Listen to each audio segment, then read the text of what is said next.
You're listening to Your Daily Dungeon, a Dungeons & Dragons podcast by Your Daily Nerd.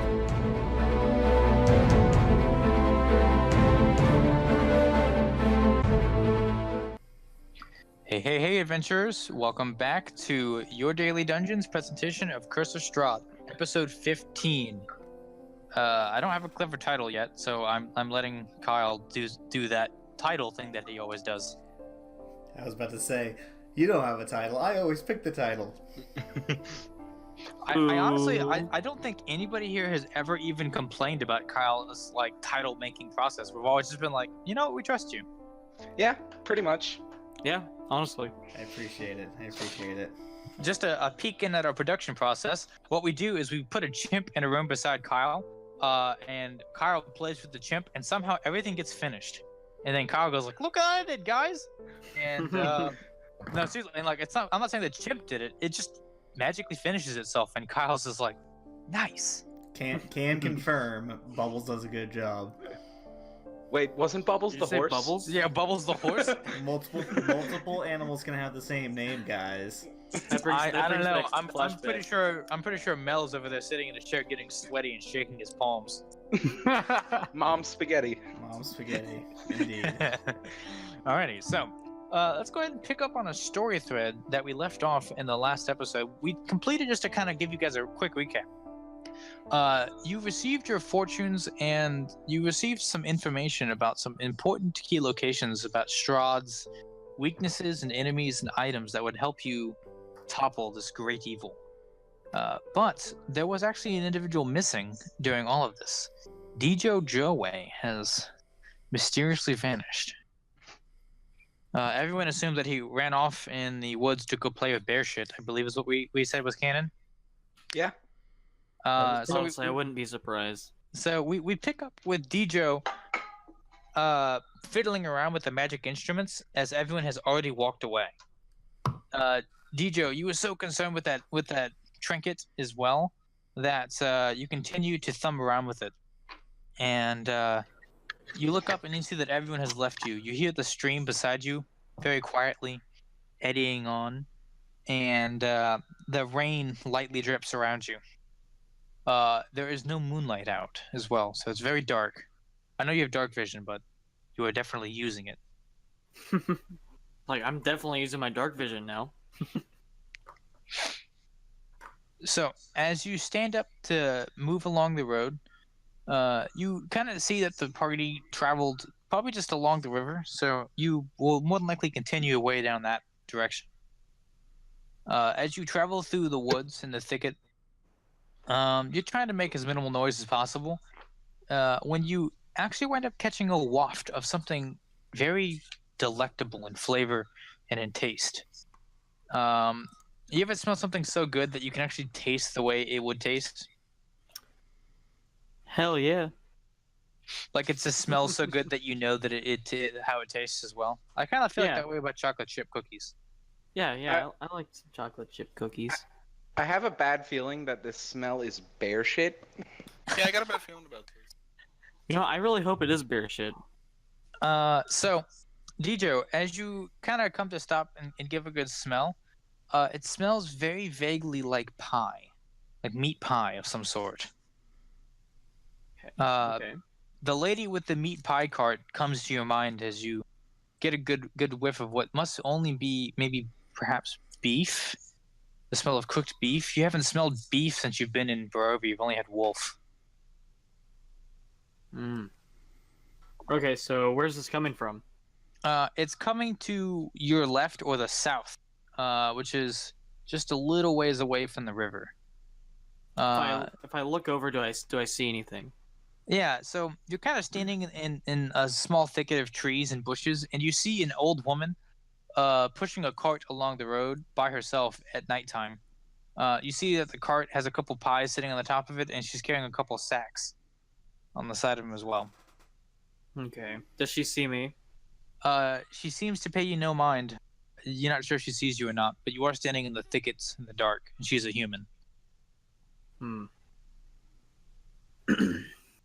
You know what? I'll walk up toward her. Okay.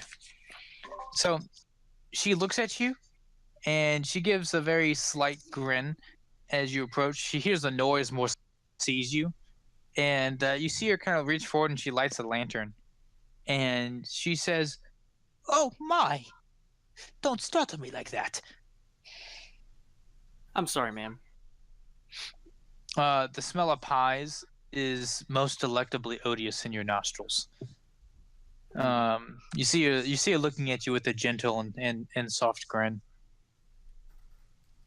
Just so you know, Dijo is mentally prepared for anything to happen. He's suspicious, but She looks at you with a light grin, and she says, "Come for pie, dear, this late in the evening? I'm just heading back to my shop now, but I have a couple still warm from my trip in the day of Barovia." well, where's your shop? She points up the road, and she says, "I work in a mill just up the road." So where do you usually set up shop at? Or well, She taps the cart, and she says, "Silly little gnome, this is my shop."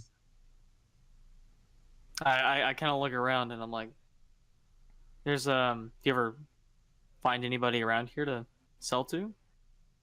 She says, she looks down at the wheels on the cart and says, "I wheel the cart to and from my shop to the city of Barovia, or the village rather." She points behind her. Ah, sorry, I'm just a dumbass. Dijo says that out loud, by the way. Yeah, she kind of says, "Oh, no, don't say that. Have you perhaps come to buy a pie for me? Is that why you have approached me on the road at night?" Dijo checks his wallet. You and have... he says, "Yeah, I think I'd like a pie." Yeah, What, you got a sizable amount of gold pieces on you. Yeah. What kind of pie is this, if you don't mind me asking? She says, "Oh, I carry meat pies and a couple of fruit pies. I've got, let's see here, strawberry and cherry, and beef and chicken." Did you say beef? Yes, I did, as a matter of fact. Freshly made. Well, I don't mind if I do. Could I have a beef ghost meat pie? A ghost dog trots along beside you and barks. Yeah, she nods her head and says, "That'll be 1 gold piece." Yes, ma'am. I give her 1 gold piece. She takes a look at it and says, "This is not a Barovian coin, but I will take it. This is very interesting. Are you not from here?" Yeah, you could say that. You see her kind of like thumb the piece with interest, and she slides it into the front of her little aprons. There's like a little pocket there. She reaches forward and kind of like, you see her hand like shaking with age, and like, you know, her bones kind of like jut through her skin. It's kind of old and leathery and jagged with the bones. She kind of like daintily picks up the pie and leans over and hands it to you. It's about a hand-sized pie. It's like a little personal pie. It's quite warm despite the time of day, and it smells very good. Well, thank you, ma'am. I really appreciate it. I think I'll be taking this on the road. So She looks at you and she puts her hands together. She says, "Won't you try a bite for me here? I do so enjoy a good feedback. I don't make these pies often, and I sadly sold too few today, and I am worried that perhaps it is my workmanship is starting to flaw itself in my old age." Hey, Ian, I want to roll an insight check for Dijo to see if he's, I guess, suspicious at all. Sure. Go ahead and roll. Okay. 18 plus... 18 minus 1, so that's 17. The woman does not strike you as odd in any way. All right. Dijo takes a bite of the beef meat pie. It's delectable. It feels hot, and you got like warm mashed potatoes mixed with like a heavy meat, beefy flavor almost, but the beef tastes almost odd to you, and you notice that there's kind of like a strange texture to it as well. I take a look inside of the meat pie. I mean, it looks like a meat pie to you, but I'm gonna need a Constitution save. I fucking knew it. All right. Ugh. 13. How's that do for me? So you see her kind of like looking at you expectantly and with excitement, and the pie is really good, and you feel compelled to like finish the whole thing in front of her. So you hurriedly shovel down this pie, and she looks at you with excitement, and you start to feel drowsy, as if the meal has hit you with the itis. If I don't know if you've ever seen the Boondocks, but like everyone after a full meal gets that sleep urge. So you get the itis. Yeah. So you kind of start to sway back and forth, and you see her hands kind of like start to twist and contort as like her skin kind of peels back and cracks and splinters around the edges of her elbows and joints. And you see blue skin start to peel out from behind it, and you see her eyes melt out of their sockets and roll forth two big yellow eyes with like the cat slits in the center. The predator, you know what I'm talking about, like little predatory eyes. Yeah. And you see her nose kind of grows and hooks down as she begins to kind of like go, oh, I've got myself a pretty little child now, a full beard and everything. Oh boy! You see her grab one of the sacks off the side of the cart as you drop to your knees, Dijo, feeling incredibly sleepy. She lunges forward and wraps the sack around you, and she cinches the drawbag tight as you fall asleep. Damn. Well, I knew it. I knew it was a trap. So flipping over to the next morning, you guys wake up and you come out to the Vistani camp, and you see all the Vistani kind of sitting around. A couple of them are like literally already morning drinking. Like not even day drinking, but it's like 8 in the morning and they're already drinking. It's a hell of a way to live. So this is a college town. Big goof. So you come out there and you see them all kind of gathered around. A couple of them are cooking some early breakfast stew type stuff. Someone's got a side of bacon, some wolf bacon being cooked, and you see Claudia walking over to Mel. Mel, you woke up before everybody, even though you had a long night. You kind of spent all this time studying and looking into some things. You didn't sleep quite as well as you could have. You're not exhausted or anything, but as such, you kind of were in and out of sleep real quickly, and you got up for everybody else because you just didn't get a super restful night. Yeah. So you see Claudia walk up to you. She comes over and she sets down like a little wooden tablet with a knife in it, and you see the knife is punctured through a loaf of bread and a couple links of sausage. She says, "Would you like, I guess it's wolf sausage?" Wolf sausage? She nods her head. Yeah, sure. She sits down beside you and she starts chewing on one of the links herself. And she says, "So tell me, wizard man, what did the old lady tell you?"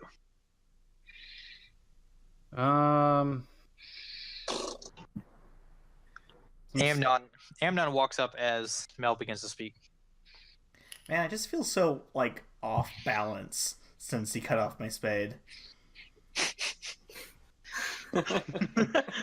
Claudia puts her finger to her lips and says, "I asked the wizard a question. Take a seat. He has an answer." I very cautiously sit down without trying to fall over. She looks back to you, Mel. Anyway, she told us some stuff about Strahd. Some stuff that, well, Apparently, she doesn't want Strahd to die for some reason. And yeah, some other stuff that you know, this and that. And I don't go into too much detail with her. So you see Davros and Nort come over and take a seat on the log adjacent to you guys as well. You see Laszlo, Claudia's brother, come over, and he sits down next to them, and he hands Nort a bottle. I kind of look at it suspiciously, but just kind of curiously, and ask him what it is. It is alcohol, my friend. Have you never seen it? He takes a swig. I look at him and scoff, and then I take a swig. So Nora takes a swig of the jug. Does Davros partake as well? Nah, I'm just chilling. I choose not to. All right. He offers you some bread as well. Okay, I do take bread though. Yeah, pretty much the straightforward Barovian breakfast is bread and then liquid bread. And then some form of wolf meat. Yeah. And then finally we see kind of come trudging out of his tent, Watt. Watt, you slept and you dreamt nothing but the hellscape that is the afterlife in Barovia. Every time you sleep, you just return there to wander the lands. Oh joy! Did I see anyone else we already know this time? No. Okay. I'm just like kind of groggy. Did not actually sleep well. I just sit down and grab the bottle of alcohol and take a swig. I'm just gonna turn to Watt as he like comes up and he's like, "Hey, okay, so she fixed your hearing. Do you feel like your balance has improved since she did that? Because my balance is all off still." I'm just I mean, my balance was off for like the first little while I lost my hearing, but like I learned how to fix it, so I never really noticed the difference after my hearing was fixed. So Claudia says, "Anyway, gentlemen, what I have to say to you is of great importance. So listen, and listen well. In the town of Villaki, when you get there, there is a man of Vistani camp who is not your friend and is of nothing to be trusted. Do you understand me? What's this man's name? Erigal." She like writes his name on a piece of paper. She pulls out of her pocket and she hands it to Mel. She's Ian, can you spell that for me? Erigal? Yes, sure. I believe it's Arigal. Let me take a look real quick, and I'll actually give you 100% positive what his name is. But I will. It's Arrigal. Okay, cool. I'm sorry, I'm just writing it down. She describes him as a man with a beautiful pointed beard, swept hair that's combed very well, black hair and blue eyes, and a devilishly handsome smile. The description vaguely reminds you of the messenger that met you in the inn in Daggerford.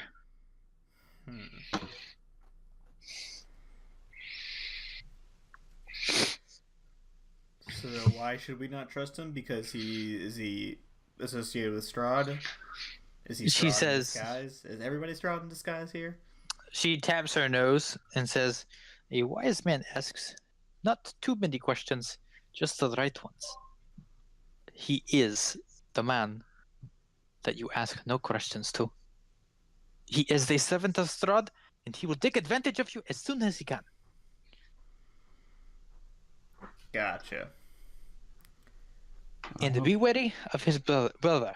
Not as clever or as smart as him, but strong as ox and dangerous as wolf. What's his brother's name?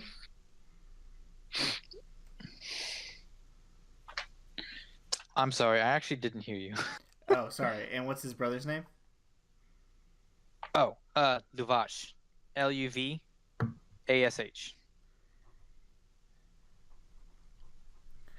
All right. She describes him as a man with a thick beard, and a thin goatee that kind of stretches out of the beard. So like the beard's thick, but the goatee is only kind of there. And his hair is not as long as her brother's. His is like short cut in the back and kind of long on top and in the front. Aragorn's kind of think of like Captain Hook. He looks like Captain Hook almost. Like that kind of pointy beard with like a nicely trimmed goatee leading into the pointy beard, and he's got long shoulder length hair and like a very neatly combed front, and he's got very bushy eyebrows with pointed ends and like a beak for a nose. So when I'm around him, I should definitely cast Thaumaturgy and just go.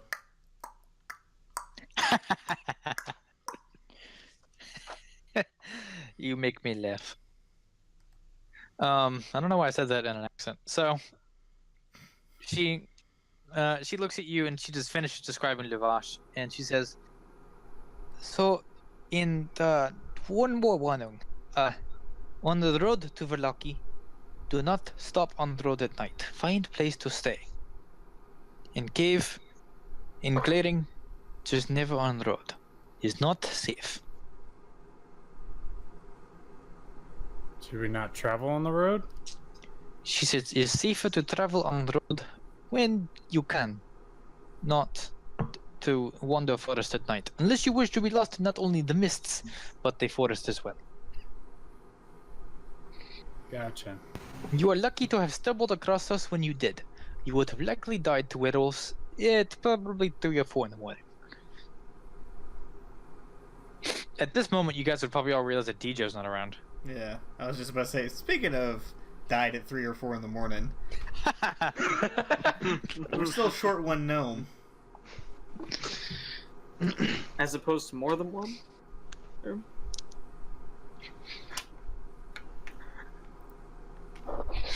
So she cocks an eyebrow and she says, "Oh no. Oh, right, the one who looked at me while I was naked. He is naughty man." What? Amnon looks like he's about to say something and just kind of just thinks to himself, yeah, that's a pretty accurate description of him.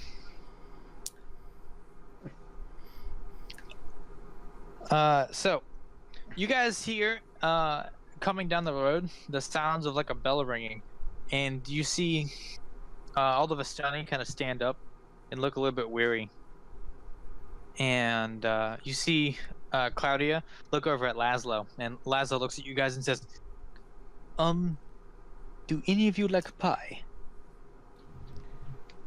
I'm not a huge fan. I'm gonna ask meat or fruit. It's a breakfast pie. Is probably going to be fruit, maybe a little bit of it could be meat. We don't buy the meat pies. Davros kind of perks up when he hears fruit. We never buy meat pies from a lady named Morganta. She is a bit weird. Yeah, but I mean, literally, I'm a devil man, so I'm kind of weird too. So I guess we really can't like judge everybody, right? No, you do not understand. And Claudia interrupts. No, you do not understand. Morganta makes skin crawl. Unlike you, who I just want to touch your horns and study and see what make horn grow on man. Fair. Hears that and he kind of chuckles a little bit. She says, "Speaking of man, I want to know what make tusk grow out of teeth like a man, but not pig. You are not pig, right? You are some man-pig thing?" You could say that. Look up at her, I sigh and I go, Hobgoblin. I am not sure what this hobgoblin is. Is it the same as regular goblin? Same as regular goblin, but a little hobbier. Irina kind of comes stretching out of her tent, and you see her kind of like crack her neck, and she goes like, "Oh, Morganta is here. This is excellent news. I was very hungry." She kind of like stretches over to the cart, and she leans forward, and you see the old woman kind of come dodderingly up, and she leans in front of a cart, and she kind of like stops wheeling it, and she says, "Good morning, Vistani. I have many things for you to eat today. I have newly made cherry pie, and I think strawberry pies, and I will have new batch of meat pies come tomorrow morning." She pats out a bag and says, "I've made many good catches on my way here this morning."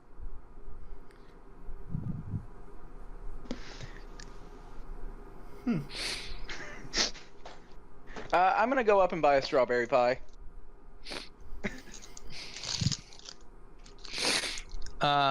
So you buy a pie. It's 1 gold piece. Yeah. Davros gets up and just kind of follows Watt to sit down.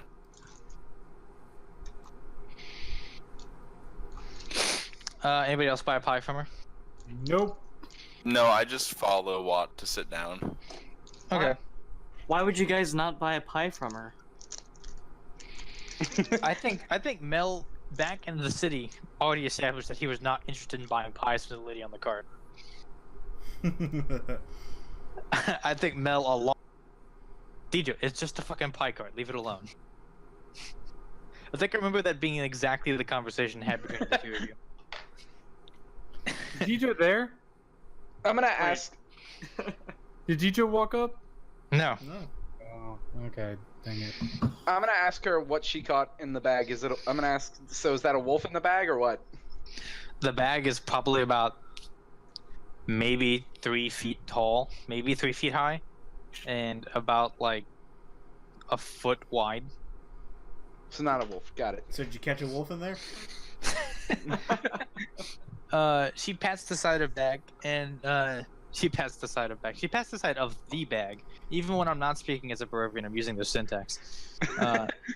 She says, "Oh, nothing of the sort. Just, well, the city of Barovia, or the village rather, makes interesting trades when they do not have money. They give me other things for meat pies." She says, "You have to make a business, you know." And you see Claudia come over, and she leans to you, and she leans over by you, Mel, and she says, "For about 80 years, Morgantha has traded children for meat pies." She leans back up with a narrowing of her eyes. Wait. Repeat that? She treats children for meat pies? Yes, the Barovians love her meat pies so much that they give their kids away as payment. She looks up and says, my god. She says, "The pies are not just your regular pies. They are dream pies. They make you sleep normally in Barovia, make you see beautiful things, make you imagine that you are not here. You can imagine that such a pie holds great value amongst the city of Barovia. All those terrified people no longer have to live in this country in their dreams." I mean, that That's silly. does sound pretty nice considering the dreams I had last night. Morgantha says, "It's but a small price to pay. I give children better homes because their parents don't care about them and sell them for pies. I think it is fair trade if you ask me."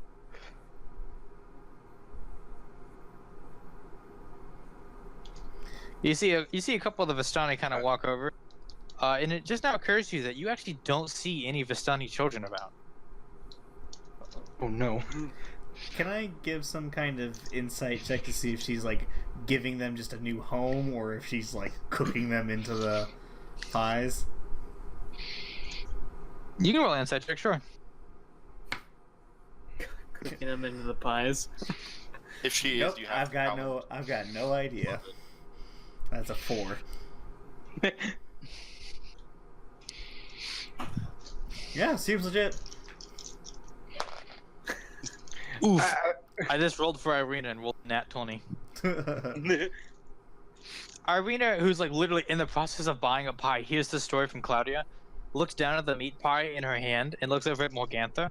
You see you see Irina kind of set the pie down tentatively, and she looks over at Mel, and you see her eyes kind of get wide with concern. I noticed this and I'm like, should I not eat this? Pointing at the pie I just bought. You see Irina reach up and grab a dagger off her belt and slice open one of the bags. You see out of the bag drops Dijo. Oh, god damn it. Sorry, gods damn it. You see the woman kind of look at you, like the old lady look at you, and she says, "Here, I just got that. You gonna pick it up or what?" And Irina says, "Oh my god." You don't want that. He's actually not even a child. He's like in his 20s, at least. He's not, Okay. he's not even really a child. He's just fun-sized. I go to He's pick just like the- over 100. Fun-sized is in air quotes. Is Dijo unconscious still? Yes, Dijo is asleep for 5 hours. Probably about on his fourth one right now. Yeah, I'm gonna go like pick him up and then like, yeah, he was probably rolling around in bear shit anyway. You attempt to actually pick him up. Yes. As you approach, she grabs him by the ankle and yanks him away from you. I'm gonna like lunge forward and try to grab him back from her. And like just be like, okay, what the fuck are you doing? He's ours. You lunge forward and she pulls him away from you, and you see her kind of like put her hand up, like her frail arm, like connects with your chest, and it feels like you hit a steel girder. Ian, Yes, what's her cart made out of? wood. I cast Firebolt on it. Okay. Oh my god. I was expecting like a morphing or something. Nope. Alright. Nope, firebolt. Big guns. I'm gonna like So, grab her Mel, hand, you- move it away, and move forward to pick up Dijo again, but not breaking eye contact. you cast Firebolt, and she sees the spell coming, and you see her kind of like fling her hand up, and she casts Counterspell, and your bolt disappears. And she looks at you, and she says, "Have you gone mad?" Give us back our friend. She says, "I found him. He was wandering in the woods. He had no home. I am giving him a home." And Irina says, "In a pie?" You see her kind of like look at you guys, and she kind of puts her hands together, and she says, "You think that you are better than me?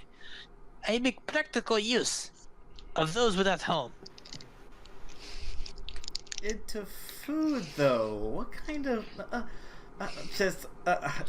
and I just shoot two Eldritch Blasts at her, just like, not like, let's not do this. All right, roll to hit her. That's a 14 on the first one. Okay. Does that hit? It's a miss. Alright. And the second one is a 21. All right, you hit her. And that is... While he's doing that, I'm gonna roll down and cast Lesser Restoration on Dijo to wake him up. that is 9 points of damage. Okay. And you wake Dijo up. So Dijo, you wake up and you see an Eldritch Bolt fly over your head, and it hits the woman, and she screams. And you see the blast, like it doesn't actually hit her. She puts her fingers out and she parts the beam around her. You still do damage to her, but she kind of deflects the brunt of the blast.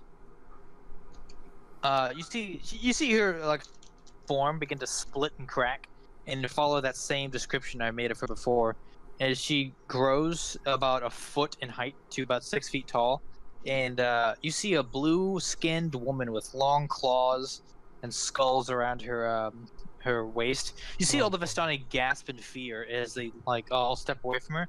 You see Irina draw a rapier. I'm drawing my hammer and casting Shield of Faith real quick.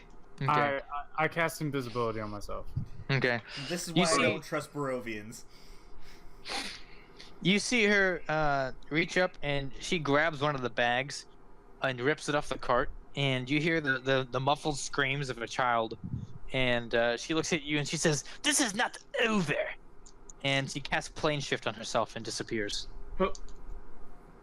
Oh. Oh no.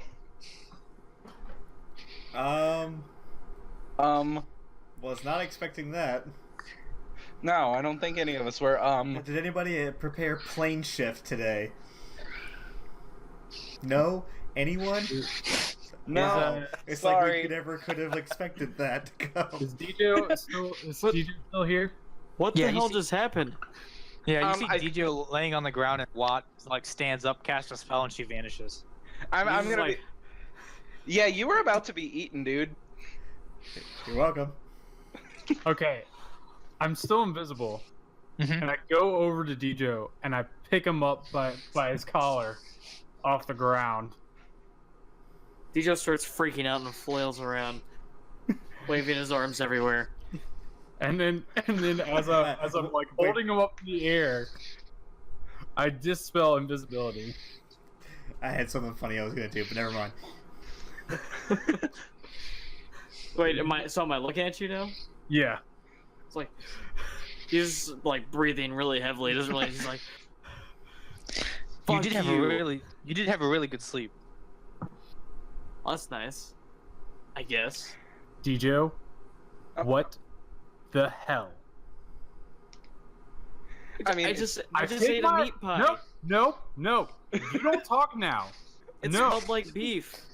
This is not your time to talk. This is my time to talk. I take my eyes off you for 2 fucking seconds, and you're already gone. Dijo? It smelled like beef.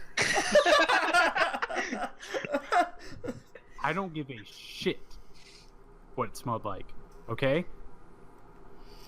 Do not wander off. I feel I'm like gonna- that's really self-explanatory, Dijo. Why do I have to tell you that? What's Why? rule number one of the Just looks at party? you. What's rule number one of the party? Don't split the party. What did you do?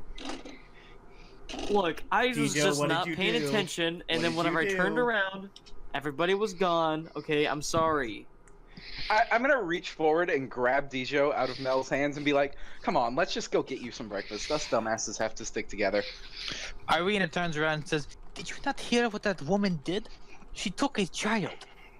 We have to trace." She turns and looks at Claudia and says, "Where is her shop?"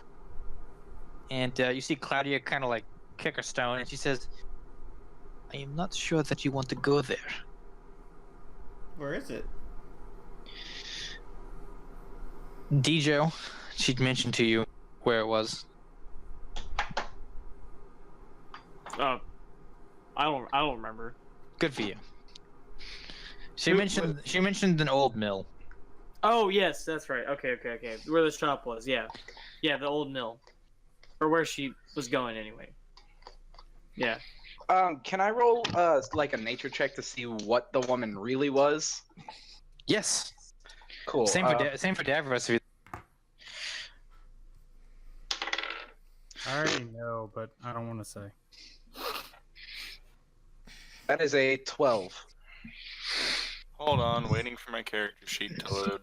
You're pretty sure that she's some kind of fey creature, but you can't quite put your finger on it. I don't know. She looked pretty scary though. Was she like a humanoid, like some kind of elf, or was she an actual creature? Hey Ian, what is this? She's 17 human. Get me. She was humanoid. Davros, you pretty sure that they just saw a hag. What kind of hag? You're not sure, but you're pretty confident a hag.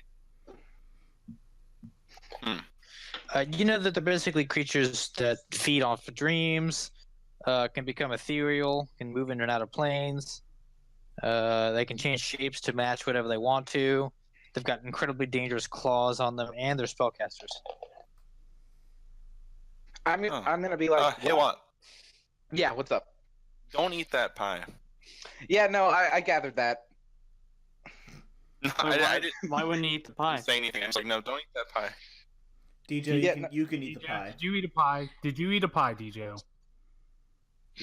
Yeah. I mean, it had. God damn it. It No, made me don't- fall asleep. I mean, Nobody, Dijo, it was beef. It just made you fall asleep. We're all good here.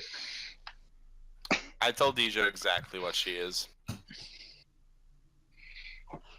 Yeah. so I Does don't think anybody that tell? Does anybody tell DJ what he ate?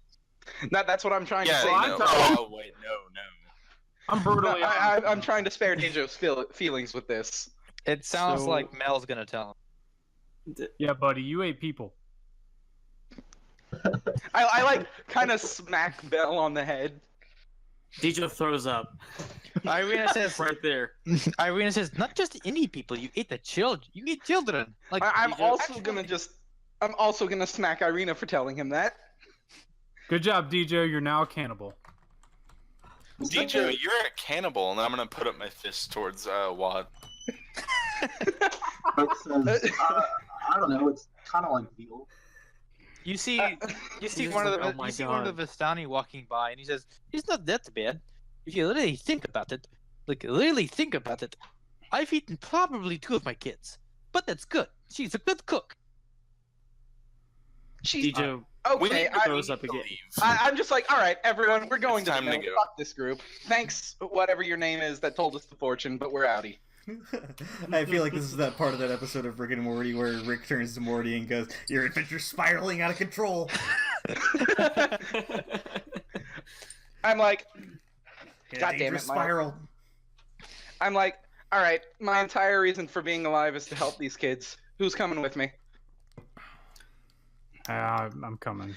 Yeah. Well, please, let's just get out of here. Yeah, Dijo, where's the mill? Let's go. Yeah, Like, what I- is pissed and ready to kick some ass? I go to where she had pointed out to me. It's not To the nearby. mill. So Claudia, it says, if you're going to the mill, you will probably have to be very careful. It is about a day's journey from here. If you want, I can give you the rations that are not people. Not people. Don't accuse me of eating people. I've never got anything but her fruit pies. She looks over at Davros and gives him a wink and says, I am, how you say, not vegetarian, but not meat inclined. Hey, me too. Do you think that her You hear fruit Lazarus, pies are? you hear Lazarus go, Claudia, you ate a wolf. But it's not meat. It's wolf. The monsters. It's different. It's different. Trust me. You live in Barovia long enough, wolf becomes not meat. It becomes something entirely different. Oh, All right, while we're having this discussion on meat, children are being turned into meat. I'm like packing my shit and about to leave. Is the pie cart still there? It is, yes. I grab the rest of the fruit pies and just kind of stuff them into his. Okay. whatever. Sure. Yeah, you get about shit. It's a whole pies cart, so you probably get about. So there's 6 pies on the top of the cart that she was selling.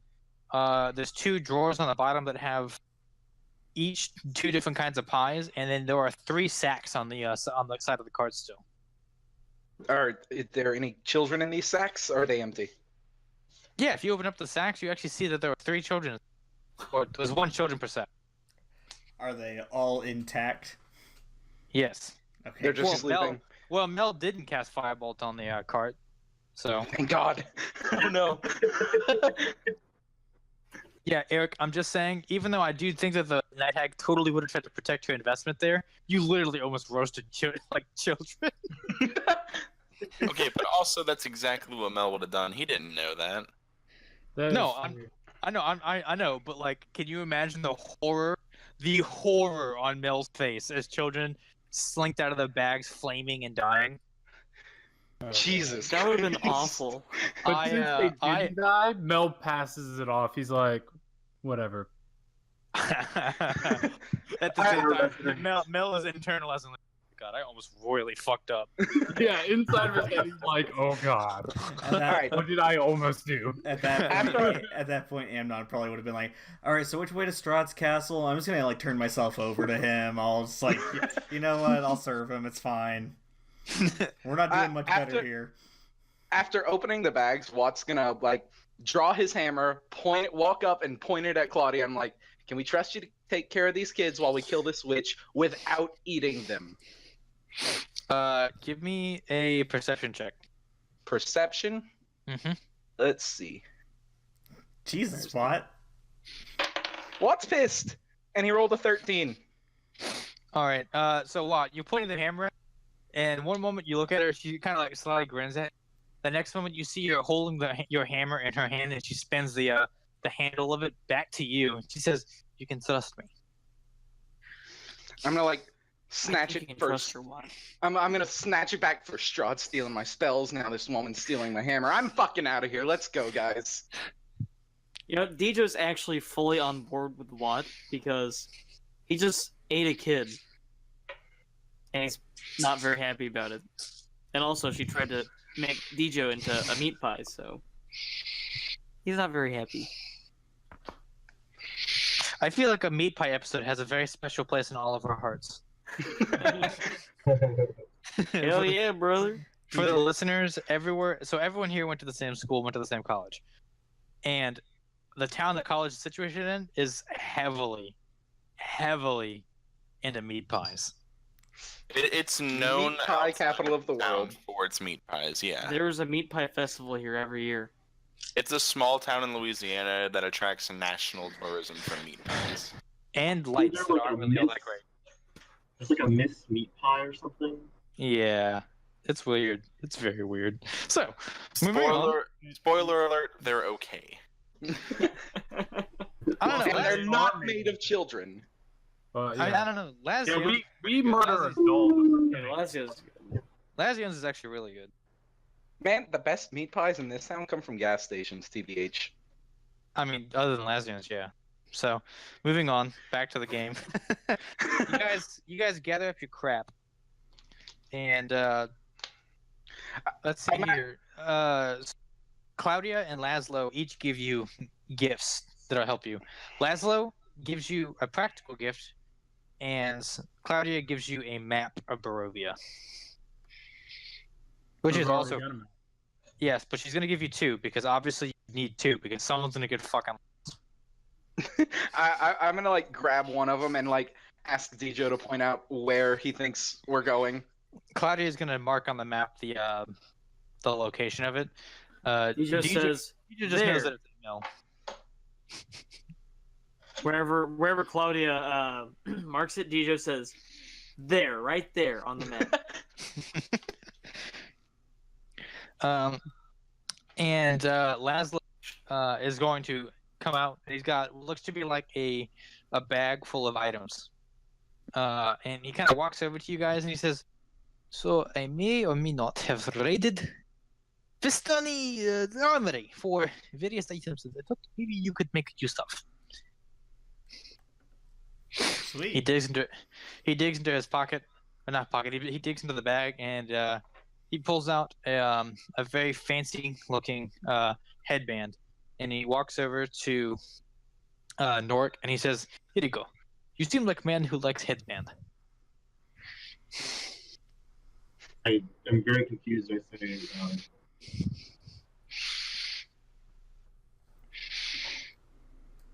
Do you take it? yes. It's like a Vistani bandana. Is really what it is. So you don't have to put it on your head. You can pretty much tie it any way you want to. It's essentially a headband of intellect. Hell yeah. It increases your intelligence to How much? 19. Oh shit. Mm-hmm. Next, she pulls out a. Oh, not she. Laszlo pulls out a ring, and he kind of crouches down to Dijo, and he hands Dijo a ring. You see, it's a ring with tiny little Slavic knots all over it, kind of like engraved into the ring. It's silver with like a black backdrop that's kind of built around the engravings. And the center of it, in the center of the band, is a small purple jewel. So it's a ring with a small purple jewel. Yeah, it's just a ring of protection. You get +1 to AC. Awesome, I say. Thank you. He stands up and he walks over to me, and he kind of pulls out what looks to be like a small orb, and he says, "I have something for you that will make that item." He kind of points to the Nothic eye that's hanging from your belt that you're using as an arcane focus spell. Okay. He takes the orb out and he like has it float for a second, and he says some incantations in Barovian, and after a moment the Your orb glows the same color as his orb before it returns back to his hand, or his orb returns back to his hand. And he drops it back into the bag, and he says, "Congratulations, you now have arcane focus. That should make it more fun to use spell." He just gave you a +1 arcane focus, so all of your spells to hit now have a +1. Awesome. He walks over to Amnon, and he says, "I don't have a spade for your tail, but I do have something that you might like."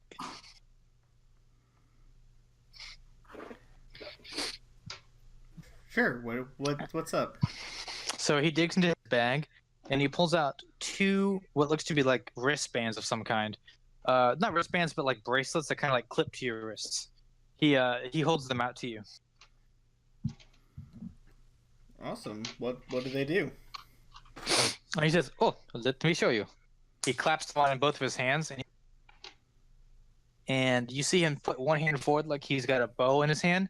He reaches forward and grabs the wrist of his left hand, and he draws it like a bow to his to the bottom of his chin, or I guess his cheek, whichever you prefer. If you're English, he draws it like a bow, and you see a spectral bow form in his hand. Nice. You see the bow is like a purplish energy and crackles with black lightning. Ooh. You see him kind of undraw the bow. Like he draws and undraws it a couple times before looking up at a tree. You see him kind of like let loose, and you see a bolt of energy shoot forth and strike the tree. There's like a splash of lightning around the tree, like black lightning, before you see a spectral arrow form there, and then slowly dissipates after a few moments. He unclips the bands, and he says, "Here you go, bands of arrow. They don't have name. They just I call them that because they make arrows. Out of character, basically you can use your charisma to now a ranged weapon like that. It has greater range than your Eldritch Blast, and it's a +1 weapon." Sweet. So it's basically like an arcane bow, kind of. Yes, it's an arcane bow. It does not deal magical damage. It does piercing damage, but what it is it's a +1 to hit and damage. So it's just a different option for, you don't have to be constantly blasting Eldritch Blast. Now you have another option. Cool. And then finally he and I guess it says Irina also, but And it's not Davros. super important once she gets. Oh yeah. I almost forgot. Davros, she kind of It's walks okay. over to you. No, it's okay. She walks over to you. Cloudy walks over to you. She says, "I want you to have Laszlo's bird." You see Laszlo look a little bit obstinate at this before she shoots him an eye, and she leans forward and she says, "This, you may call him." She looks over at Laszlo and says, "What do you call him, Laszlo?" And you see Laszlo say "I'm not giving my bird away." And you see her laugh, and she says, "It is not a choice. You give bird away, or I give bird away." You see him kind of Davros frown a is bit. beaming. It's a hawk. I'm ecstatic. You see him kind of roll his eye. He says, "Fine. His name is Anton." Spell that for me, Ian. Anton, Anton. Okay, I just wanted to make sure. She kind of hands the bird over to you, and she pulls out a little book in her glove and hands it to you. And she says, "As long as you wear, Anton will respect you. It is a enchanted glove." Sweet. Oh shit! That's not a. It's not a falcon. It's a raven. I'm stupid. I'm sorry.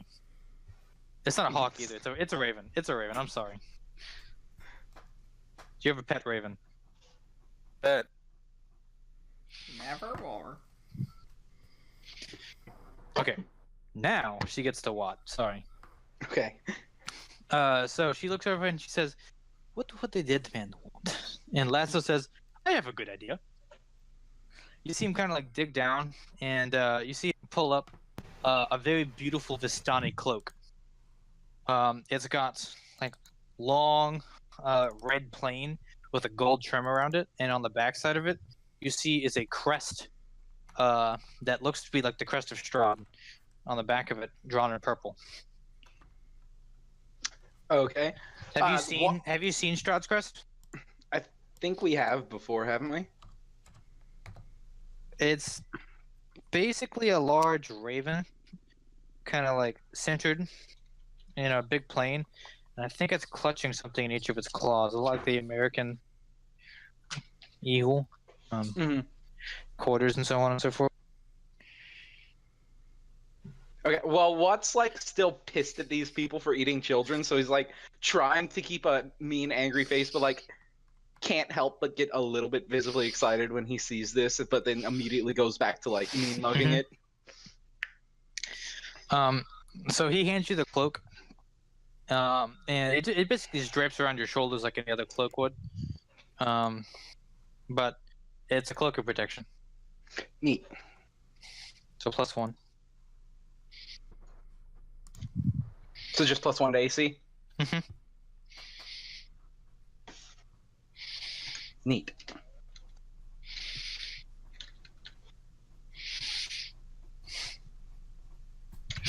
So she looks at you guys.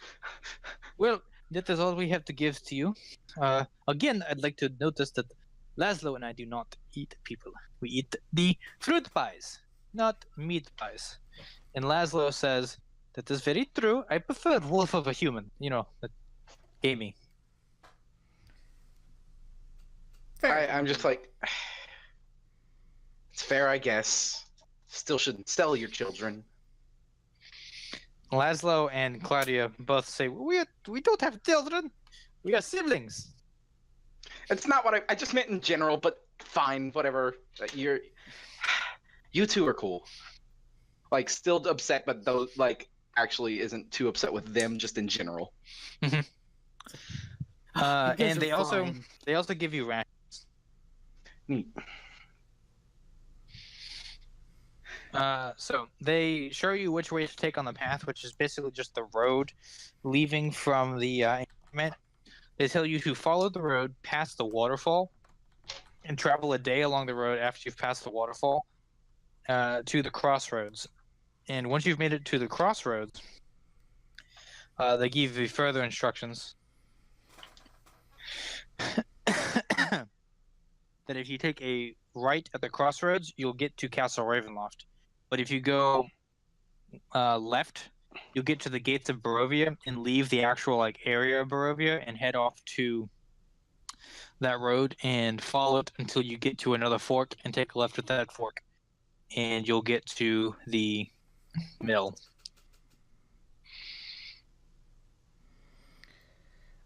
Well, all right. Well, are we? I guess. Thank you for all of your hospitality, and thank you again for the gifts. Should we go towards the mill? I'm like, yeah, let's go kill a child murderer, please. She almost murdered me too, you know. Yeah. Yeah, but you look like a child, I guess, and that's what she was going for. You know what I meant. I almost forgot about the gift that he gives to Irina.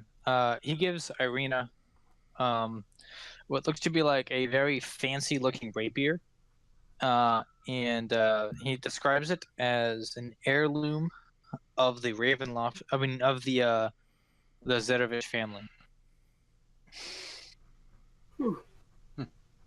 Neat. It's just a very fancy-looking rapier with a beautiful-looking image, not image, but a beautiful-looking insignia on the pommel, on the bottom jewel of the pommel. That cool. depicts Strahd's family's image. Just the raven. So you guys depart and travel south along the road.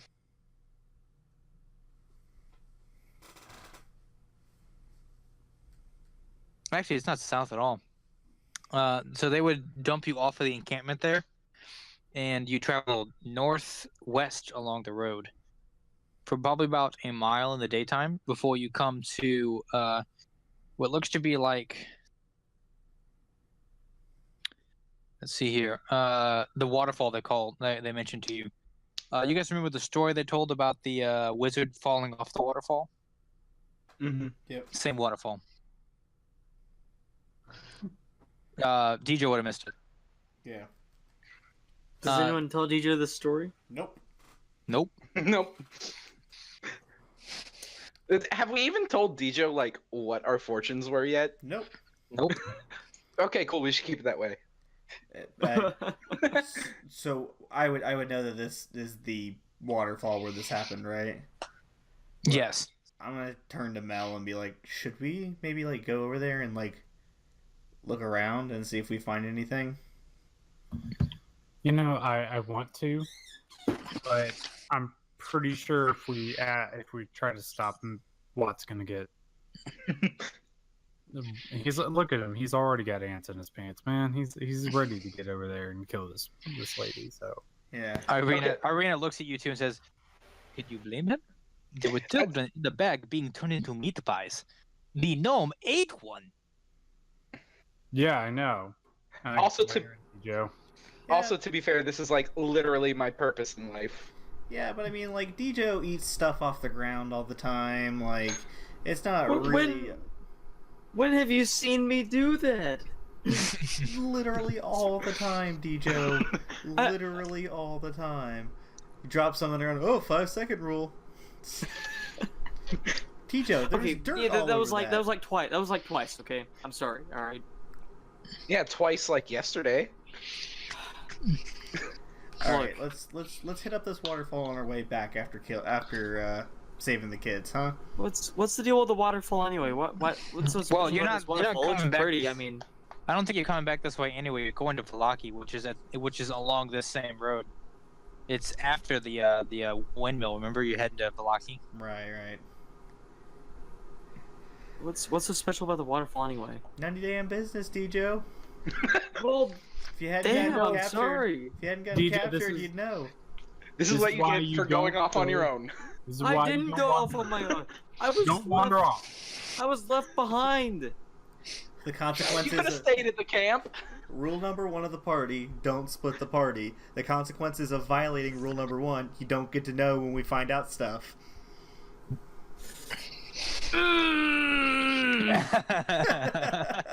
Glad you're back, buddy. Glad you're back. Glad you didn't get eaten. Love you. So thanks for going out of your way to saving me, guys. I really appreciate you somehow finding me.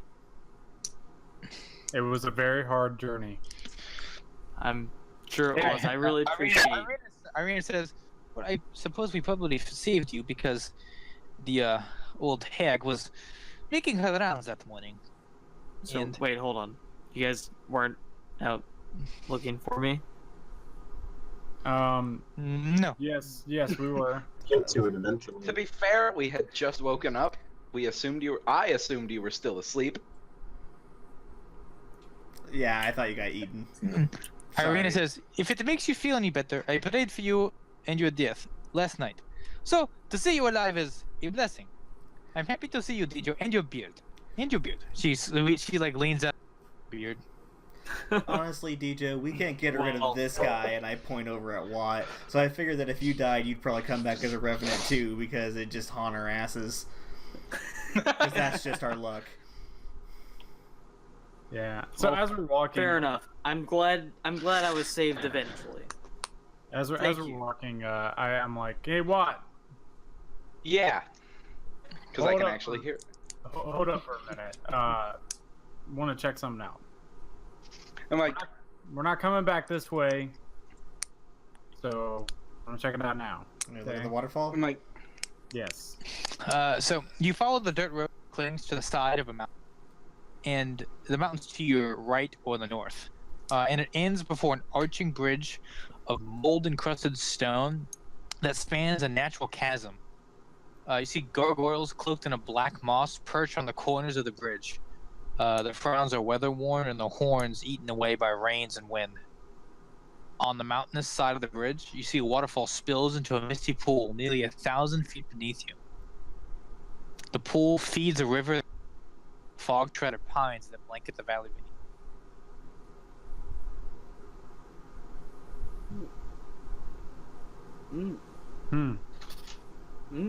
So this is where the wizard died, right?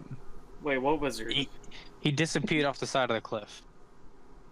How long ago was this fight again? Just as a reminder, did they say? Many years ago. Many years Is ago. that? Yes. What wizard are you guys talking about? I'm just gonna keep on not referring to him by name, but Mel, do you remember when you knew about who this guy was, right? Or was that something I learned out of character that Mel knew about that? I think Mel is the only complete conclusion as to who this wizard was. Gotcha. This is probably one of the strongest wizards from the Sword Coast. So, yeah, I think it's odd that he disappeared here, of all places. Yeah. He did kind of vanish mysteriously.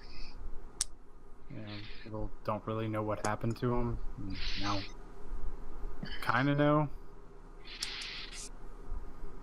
Irina says, when you say great wizard, do you mean like really great or just average? Let's just say he could probably kill us all with one spell. He probably wouldn't. He was more of a seeker of knowledge. He published many books about a lot of various arcane topics. Discovered a lot of very, very strange monsters. And very powerful. When you say powerful, do you mean like you powerful or, actually powerful? Yeah. Definitely way stronger than me. Hey, I'll be the first to admit that. I guess the real question is, what was he doing here in Barovia? Yeah. Irina says, probably looking for trouble. All men who come to Barovia of their own come here looking for trouble. He might have come here to get he who must not be named, Voldemort. So do you guys want to climb down the cliffside to go to the bottom of that, or you want to just keep moving along the trail? There's not much to see here in the chasm around the river. Does anybody have climbing gear?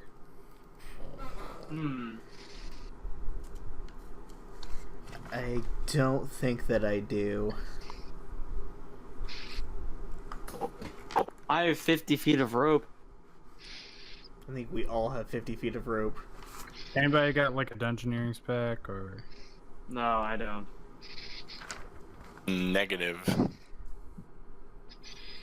Wait. It is not written down in my equipment. If I do, Does a burglar's pack have climbing gear? No, burglar's pack.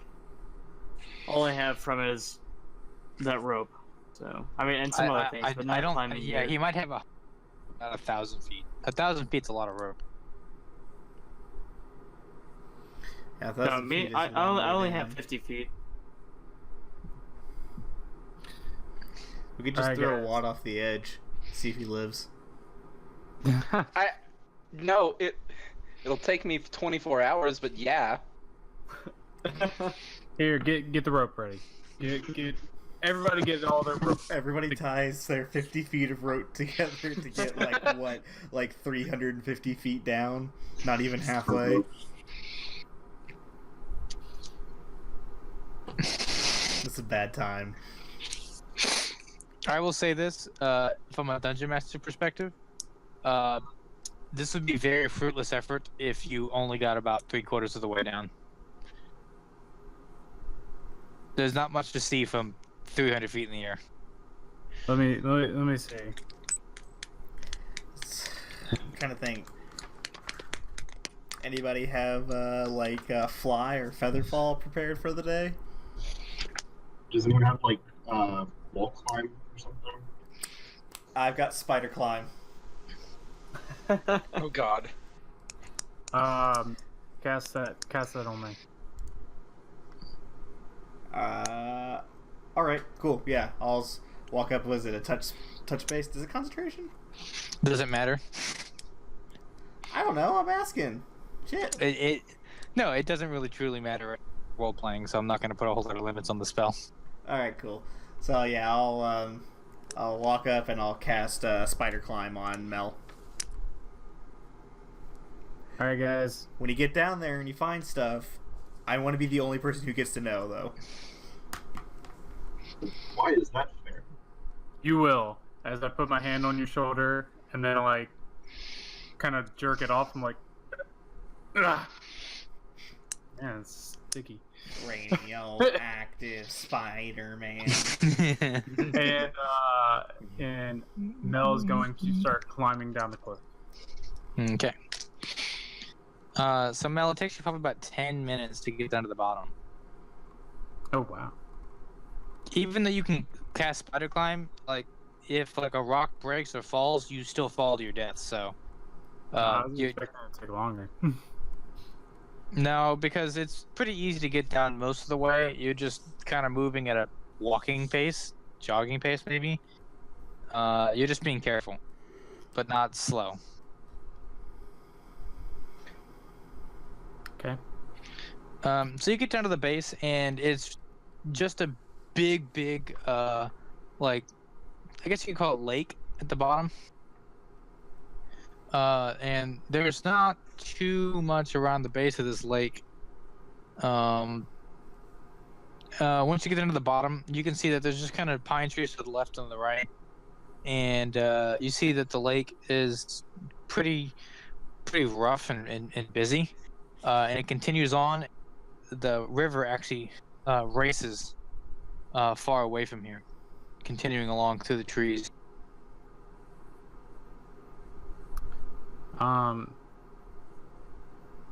Do I see any sort of like caves or anything at the base of this cliff? No. Do you want to give me an investigation check to look around a little bit more? Yes. I actually couldn't find my dice, so let me. I got my character sheet here. 14. So you spend about 30 minutes looking, and eventually you come across something on the northern banks. It looks to be like a destroyed, almost broken orb. It's cracked and kind of riddled away, and you find what looks to be like a small spell book with pretty much all the pages destroyed and decayed away from years of being outside. You can see the exterior of it, the symbol of what looks to be like Waterdeep. Huh. Do I see any sort of like not pathway, but maybe some sort of like sign that so this has been here for a while, right? Years. It looks like years even. Okay. And is it by the forest? Yeah, it's to the northern side of the forest. Of the lake, really. Okay. Gonna like keep going in that direction. Okay. You don't really see even any farther down in the river. I mean, farther down in the forest. No pathways to indicate anything. And the deeper into the woods you get, you start hearing wolf howls. Alright, I don't want that noise. So I get out of the woods. So that was to the north. Mm-hmm. What about the south? There's nothing of interest. Nothing of interest over there. Okay. Would he Yeah. be able to hear us from up here? 1,000 feet away? Probably not. Rip. Oh, can I thaumaturgy to make him hear us? Probably so. Cool. I'm gonna thaumaturgy and say like, hey, you might want to climb up because before you get stuck down there, because most spells only last a certain amount of time, Concentration up to an hour. He's and got it's a been little bit 40 of- minutes. Give or take. It took you about 10 minutes to climb down. Yeah, I'm gonna take the book and the broken orb thing. Mm-hmm. Put that in my bag, and I guess start heading back to the cliff face. Okay. So while Mel is climbing back up, about 20 to 30 minutes in, well, probably even 30 minutes in, Watt goes over to the cliffside and calls it out, and Mel comes back up. So it's been about 50 minutes by the time he gets up to the top. And you guys saw no foot traffic. The fog was pretty stagnant by the time he'd gone and come back. And you notice that it hasn't rained at all today. And by the time Mel gets back up and you guys are kind of discussing what's going on and kind of getting ready to move again, you notice that the fog kind of creeps back in slowly over time. Wow. I just said, uh-oh. Oh.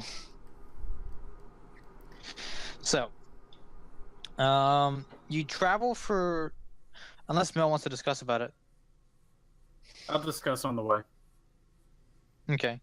So you guys travel for about another 3 to 4 hours before you come to the split in the road that she mentioned to you. You get to a sign, and the sign is pointed in two directions. You see to the left, it says Valaki / Gates of Barovia. And to the right, it points and says Ravenloft. And you see seated in the crossroads what looks to be like I guess the only way I can really truly describe it, massive black carriage parked at the fork in the road, pointed east in the direction of the castle is a large black carriage drawn by 2 black horses. So even here in the mountains and the fog are inescapable. Ahead, the dirt road that you see before you split, and you see the patches of cobblestone suggesting that the eastern branch was once an important thoroughfare. The horses kind of snort puffs of steam and of steamy breath into the chilly mountain air, and you see the side of the carriage swings open silently as you guys approach. All right. Who comes out? All right, boys, be on your guard. The horses don't seem to move at all. And nothing in the carriage moves as well. The door swings open, and it just kind of sits there. There's nobody inside, just swings open on its own. Yeah. I'm gonna call out and be like, hey, you want anything from us? Because we're on our way to kill a witch, and it's the opposite direction, so...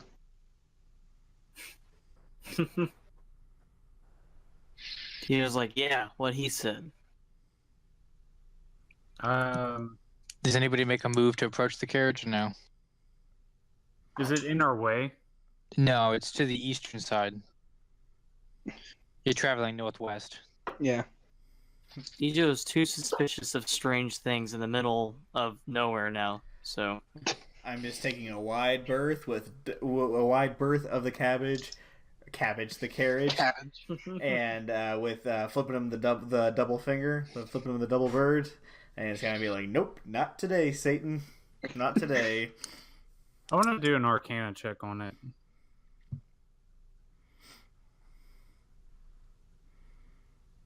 All right, go ahead and roll. Nat 20, 27. Yeah. It looks to be like a carriage with two summoned mounts placed there by Strahd. You can tell that there's like an imminent magic spell around it that's tied to the castle in the distance. It seems that the horses are just on a drawn track, and the carriage is there as an invitation to come to Strahd's castle if you so choose. Yeah. No, not doing that. It's gonna be a hard Excuse me. pass. Yeah. I don't think it'd be a good idea to go to Strahd's castle right now. I don't really feel like seeing him. Plus, we gotta take care of this witch lady. I think we're all in agreement there. So Yeah. Well, I think we're all just gonna ignore it and keep going towards Witch Lady. Okay. Hell yeah, brother. So, you guys travel northwest and arrive at the gates. The gates, once again, are very similar to what you originally saw. The massive, massive wall and the giant towering gate with the two headless statues. It seems almost like a mirrored image of the gate you saw coming in from the opposite side of the country. The gate swings open for you and you through. Once you get to the other side, you travel along the road for about 20-30 minutes or so. And you see the kind of fog parts a bit into a small clearing built up right before you enter into a forest. You see an old wooden gallows creaks in a chill wind that blows down from the high ground to the north of you. You see a frayed length of rope dances from its beams. You see that a well-worn road sign sits here, and it's pointed to the north through the woods, and it says Valaki City and Bonegrinder Mill. That is where we're going, right? we're going to the assuming- mill. I think we're going to the mill, yeah. Can I like insight check since this is pointing straight into the forest? Mhm. 16. I mean, it coincides with the map, so it seems pretty on the up and up. Okay, well, let's go. The gallows are directly blocking the center of the road, though. I see. Yeah, they're just like in the middle of the road. Mm-hmm. I'm just like, this is strange where we come from, but this is Barovia. Is this normal or not? Like asking Irina. No. She looks at you and she says, "This is strange mist magic with some trickery of Strahd. I would not trust this. We go around it or go straight through it. But do not touch anything on it." Can I ask a question to the DM? Sure. How many nooses are on the gallows? Just one? No. How many do you think are on there? 7. One for.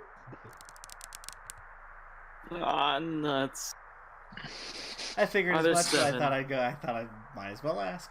There's 7. Yeah, okay. Yeah. Just, Dijo, don't touch that. Don't Yeah, touch what? whenever Irina says we shouldn't touch it, I just like shoot a glance at Dijo. I wasn't gonna touch it. I also shoot a glance at Watt as well. Hey, you may not be able to die anymore, but we still can. Like, I don't want to. It still hurts, man. Alright, let's just go around the gallows, pay no mind to them. I won't touch them, I promise. Okay?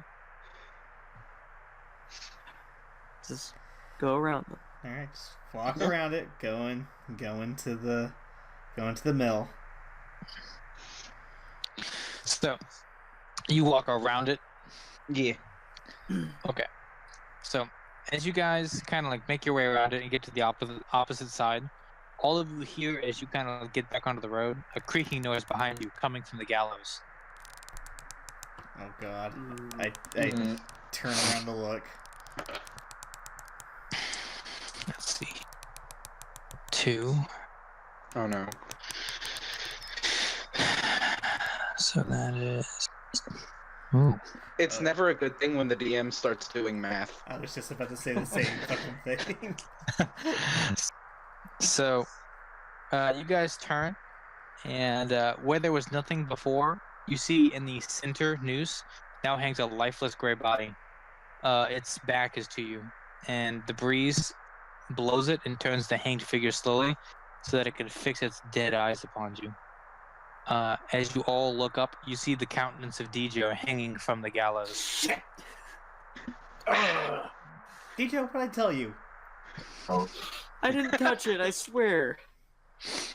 You guys smell the dead body as though it's been here for a while. Oh wait, As you- I forgot. That's me. That looks just like Dijo, right? Mhm. Okay, As you Dijo wouldn't guys- react like that. Dijo's in complete, utter shock. Yeah. So as you guys are standing here, you see that now beside you, on sides, 11 graves appear all of a sudden with blank headstones. You see several of them have no names on them, while 8 of them bear your names.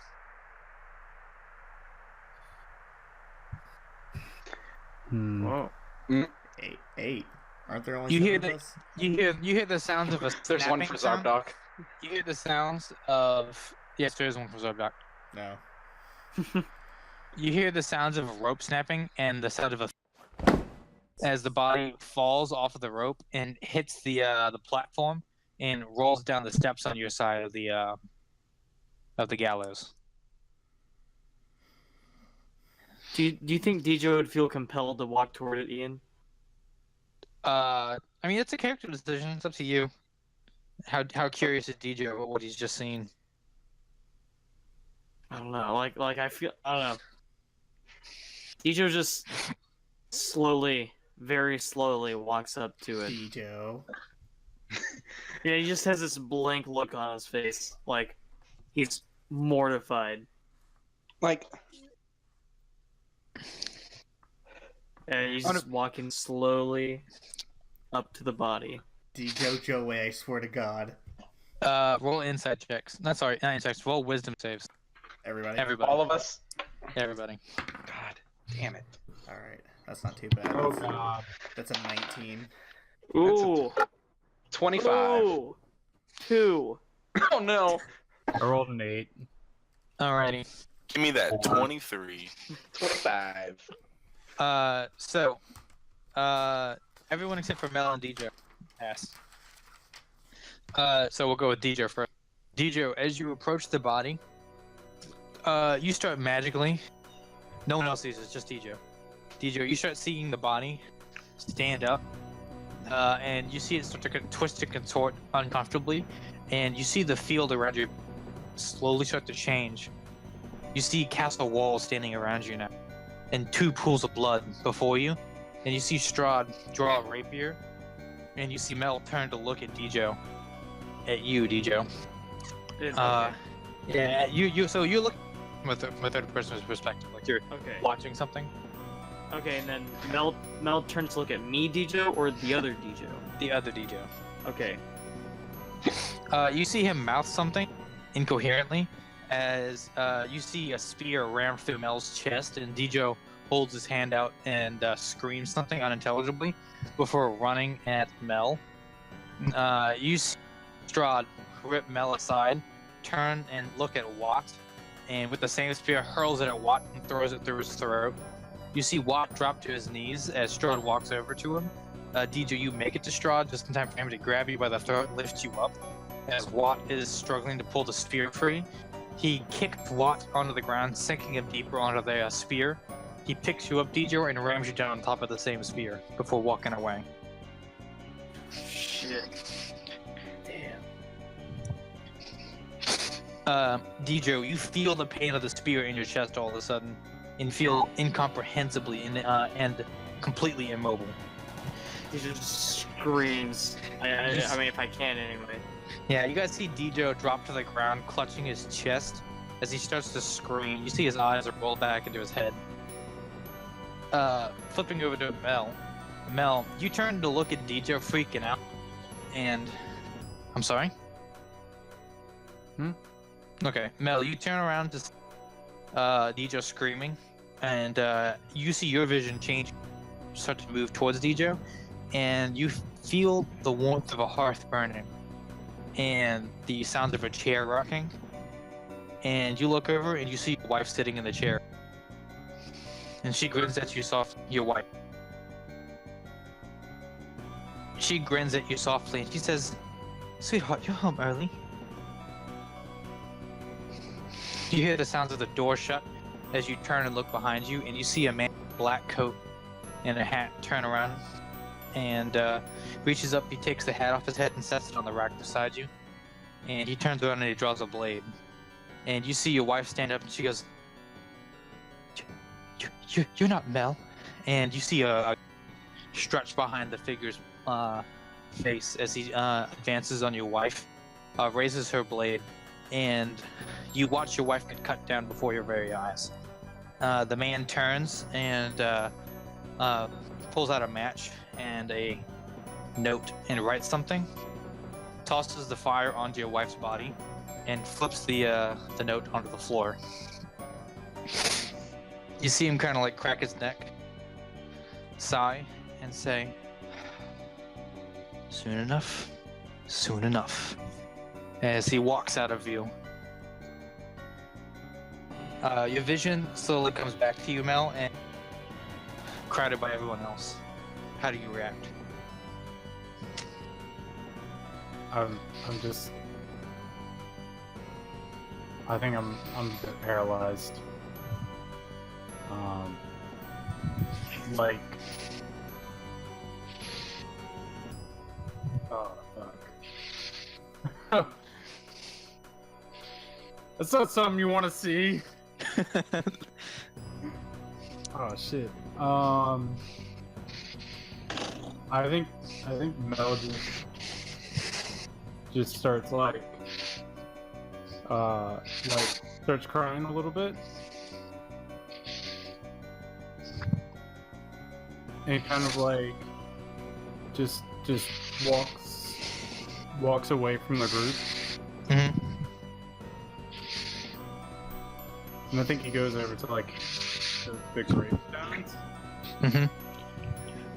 And he goes to the one with his name on it. Mm-hmm. Just kind of like falls to his knees. I'm assuming we see this, right? Like him walk Yeah. over. So Mel, as soon as you hit your knee, the plot around your gravestone, like the floor feels loose as you sink through it and drop into an empty coffin, and the dirt above you seals around your coffin. Jesus Christ. Oh my god. Ian, am I still like... Yeah. So DJ, you come to your senses.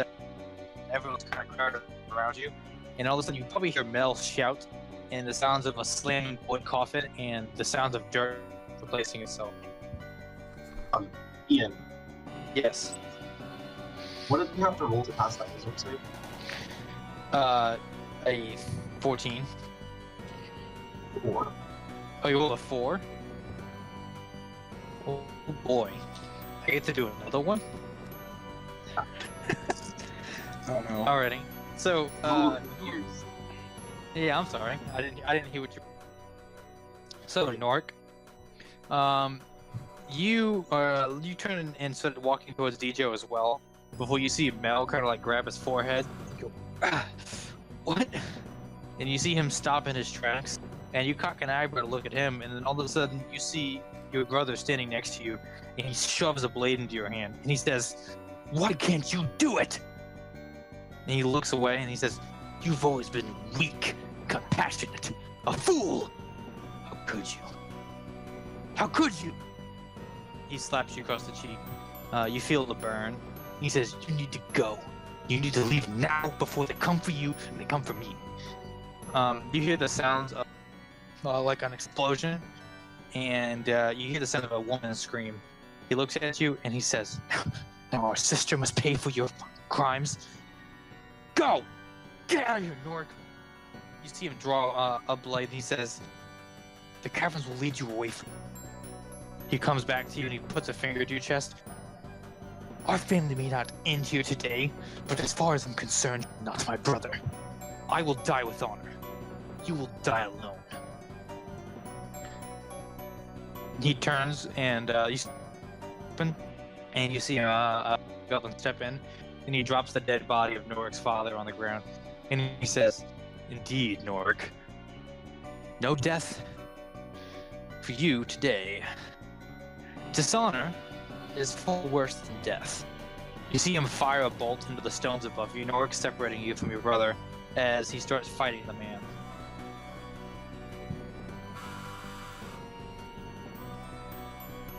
Wow.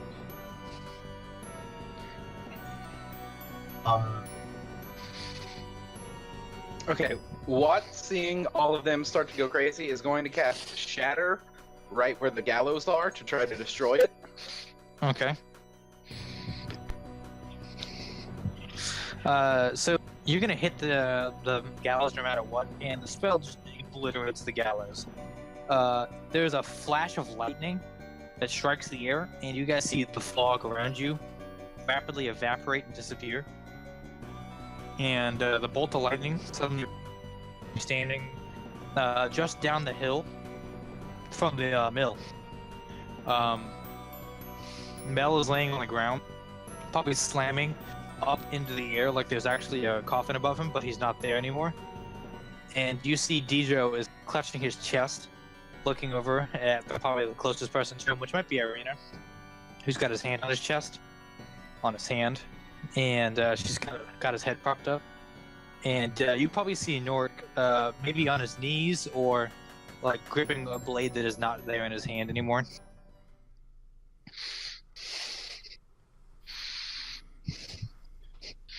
I think Mel just quickly gets to his feet. He's just like, see his eyes are red, and just like trying to get his bearings of where he's at and everything. Dijo's just like staring blankly in front of him. And he's just sitting there, completely immobilized. He doesn't know like what to think of what he just saw. Norik is like knuckling this blade that he has in his hand, and as he slowly starts to realize that he slowly loses his grip. Unless and he slowly gets up.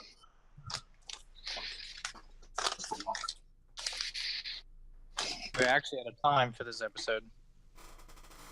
Oh, nuts. So we'll have to pick up next week with what's happened with your players, where they are, and what's got me pacing in my own bedroom, even though I'm not the one who's been traumatized. So we'll catch you guys next week on Your Daily Dungeon, proudly presented by Your Daily Nerd for episode, 16?